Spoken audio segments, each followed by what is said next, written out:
अभी की जनरेशन में जहाँ पर सब लोग ऑप्शंस की बात कर रहे हैं गाइस, ऑप्शन एक हाई रिस्की प्रोडक्ट है गाइस, लेकिन जब आप फ्यूचर की बात करते हैं तो फ्यूचर एक अंडरलाइन एसेट की तरह ट्रीट होता है गाइस। एंड अगर आप इसको रेगुलर रोल ओवर करते रहते हो तो आपके पैसे जीरो नहीं होते। ऑप्शन के केस में क्या होता है, अगर आपने 50 रुपये की कॉल खरीदी है, जो पुट खरीदी है, एक्सपायरी के टाइम पे अगर आपका टारगेट मीट नहीं होता है तो वो पैसा आपका जीरो हो जाता है। लेकिन फ्यूचर के केस में ऐसा नहीं होता गाइस। अगर आप उस फ्यूचर को रोल ओवर कर लेते हैं, अगले महीने आपका उस पर्टिकुलरली शेयर का प्राइस आ जाता है तो आपका पैसा वापस आ जाता है गाइस। सो फ्यूचर बहुत इंपॉर्टेंट चीज़ है। अगर आप इस तरीके इसको बहुत तरीके से हेज करके ट्रेड करते हैं गाइस, आपको बहुत अच्छा पैसा बनता है। तो फ्यूचर को समझने के लिए सबसे पहले हमें समझना पड़ेगा फ्यूचर का हिस्ट्री। फ्यूचर कब इंट्रोड्यूस हुआ था, क्यों इंट्रोड्यूस हुआ था, तो आपको मैं थोड़ा सा हिस्ट्री में लेके चलूंगा कि फ्यूचर कैसे इंट्रोड्यूस हुआ था। वीडियो के लास्ट में आपको एक मैं ऐसी हेज स्ट्रेटजी देने वाला हूँ जिसमें आपको लॉस नहीं होगा गाइस, लेकिन अगर प्रॉफिट होगा तो अनलिमिटेड प्रॉफिट हो सकता है गाइस।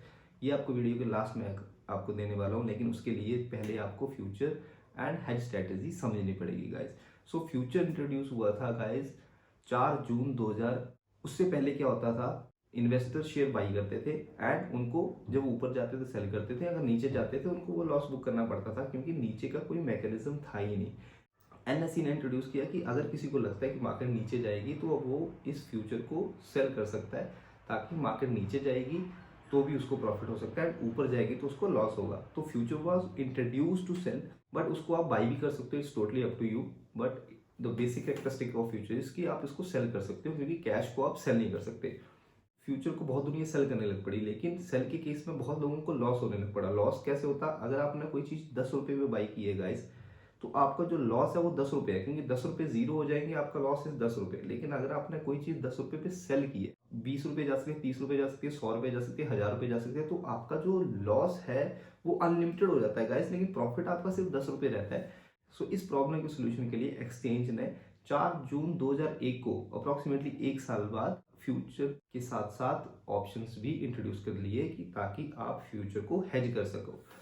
हेज कर सको मीन्स अगर आपने 10 रुपये पे फ्यूचर सेल कर दिया, आप 15 की कॉल ले लो, तो आपका जो लॉस है वो सिर्फ 5 रुपये का रहेगा guys. So future and option को जब आप कॉम्बिनेशन में लेते हो गाइस, तो आप एक प्रॉपर हेज स्ट्रेटजी बना सकते हो, जिससे आपका लॉस लिमिटेड हो जाता है लेकिन प्रॉफिट अनलिमिटेड हो जाता है गाइस। सो अगर आप इस फ्यूचर एंड ऑप्शन को ढंग से समझ जाते हो तो आपको बहुत अच्छा खासा प्रॉफिट होता है गाइस। मैं अपने सिस्टम के थ्रू कोशिश करता हूँ आपको फ्यूचर के कैरेक्टरिस्टिक्स समझाने की। So let's go into my system.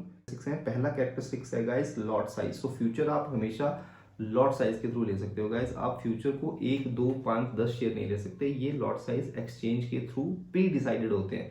5 lakh का बेस शेयर होना चाहिए फ्यूचर के केस में।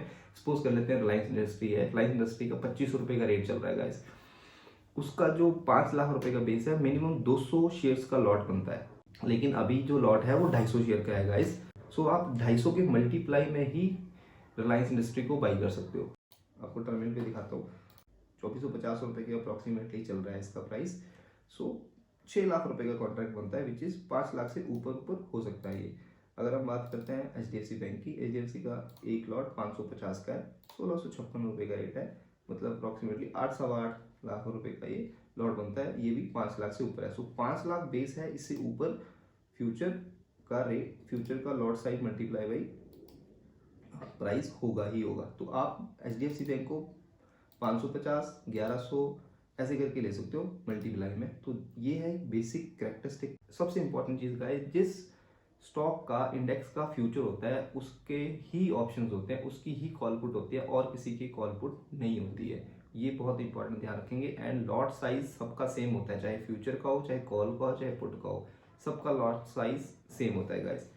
सेकेंड नंबर पे जो इसका बहुत इंपॉर्टेंट कैरेक्टरिस्टिक है guys, which is expiry date. Expiry date होती है गाइस कि किसी भी फ्यूचर की एक एक्सपायरी डेट होती है, आपको उस एक्सपायरी डेट में वो फ्यूचर सेल या बाई करना ही करना होता है। आपको वो एक्सरसाइज करना होता है, चाहे वो आपके पास सेल है तो आपको बाई करना है, अगर आपके पास बाई है आपको सेल करना है। एक्सपायरी डेट होती है गाइस हर मंथ की लास्ट थर्सडे को एक्सपायरी डेट होती है। अगर थर्सडे को छुट्टी है तो वेंसडे को हो जाएगा, वेंसडे और थर्सडे दोनों को छुट्टी है तो ट्यूसडे को एक्सपायरी होगी, लेकिन last Thursday is the expiry date. तो आपको वो पोजीशन उस टाइम पे काटनी ही काटनी है। अभी के टाइम पे एक फिजिकल सेटलमेंट आ गई है गाइस।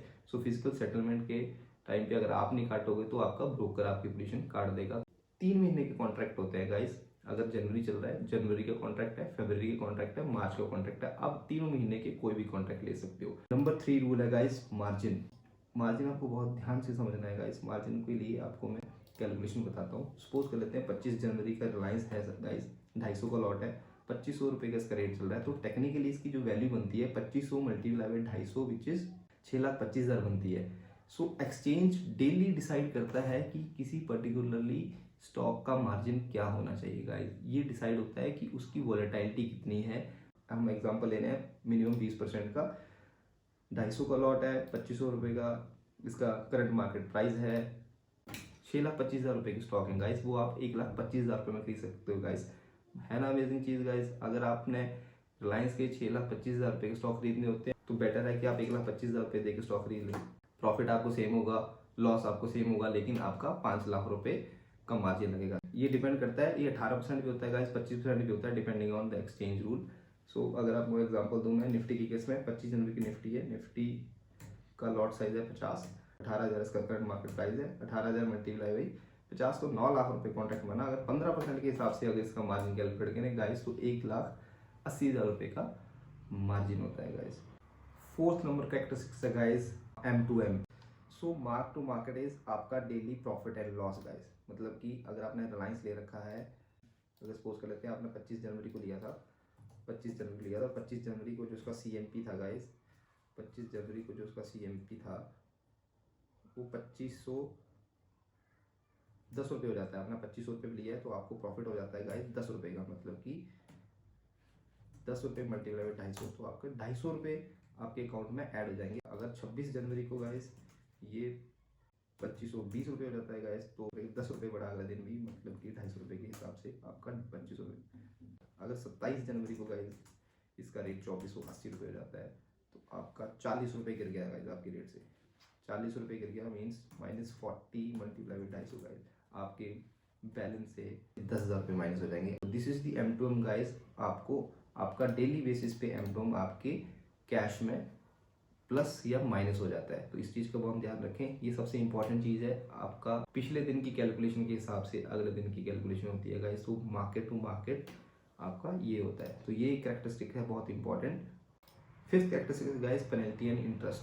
ये आपको मैं एक डिटेल वीडियो इसकी बना के मैं आपको बता दूंगा गाइस कि कब कब आपको पेनल्टी एंड इंटरेस्ट लगता है, कौन ब्रोकर कैसे लगाता है, कितना परसेंट लगता है, कितने परसेंट पेनल्टी लगती है। ये आपको मैं एक डिटेल वीडियो बना के आपको एक डिस्क्रिप्शन लिंक में डाल दूंगा गाइस। आपको फ्यूचर के बेसिक कैरेक्टरिस्टिक्स पता लग गए होंगे। अब आपको एक प्रॉमिस किया था कि आपको बहुत अच्छा ट्रेड बताएंगे जिसमें आपको लॉस नहीं होगा गाइस, लेकिन प्रॉफिट ही प्रॉफिट होगा। ये स्ट्रेटजी आप अपने फाइनेंशियल एडवाइजर से कंफर्म करके करें गाइस। पहले 5, 7, 10 बार पेपर ट्रेड करें, उसके बाद इस स्ट्रेटजी को कर लें। ये स्ट्रेटजी गाइस कोई भी शेयर सपोज कर लेते हैं मार्केट एकदम से गिर जाती है, जो एकदम से बढ़ जाती है। अगर मार्केट एकदम से गिर जाती है, सपोज कर लेते हैं रिलायंस है, रिलायंस बहुत डिफेंसिव स्टॉक है एंड ये गिर गया 2500 रुपये से 2200 रुपये आ गया, आपको करना क्या है गाइस, 2200 रुपये पे इसका एक फ्यूचर खरीद लेना है एंड इसकी 2500-2600 रुपये की जो भी जहां जिस लेवल से गिरा है उस लेवल की एक पुट खरीद लेनी है गाइस। उस पुट का एक्चुअल प्राइस होगा, अगर ये स्टॉक गिर जाता है तो जितना ये स्टॉक गिरेगा उतनी वो पुट बढ़ जाएगा, इसको आपको नुकसान नहीं होगा। लेकिन अगर स्टॉक बाउंस बैक दे गया, अगर ये स्टॉक 2500 रुपये हो गया तो आपको उस पुट का प्रीमियम मिल जाएगा एंड 2600 रुपये हो गया तो वो पुट जीरो हो जाएगी, लेकिन आपको ये 100 रुपये दे जाएगा। 2700 रुपये हो गया तो आपको ये 200 रुपये दे जाएगा गाइस। सो ये एक स्ट्रैटेजी है गाइस, इसको आप पेपर ट्रेड करें, समझे। ये स्ट्रैटेजी के लिए एक मैं अलग से वीडियो बना दूंगा जीरो लॉस स्ट्रैटेजी के हिसाब से, वो भी डिस्क्रिप्शन में डाल दूंगा गाइस। अगर आपको ये वीडियो पसंद आई है please like the video, share with your friends जिनको फ्यूचर्स के बारे में नॉलेज चाहिए and subscribe for the more videos.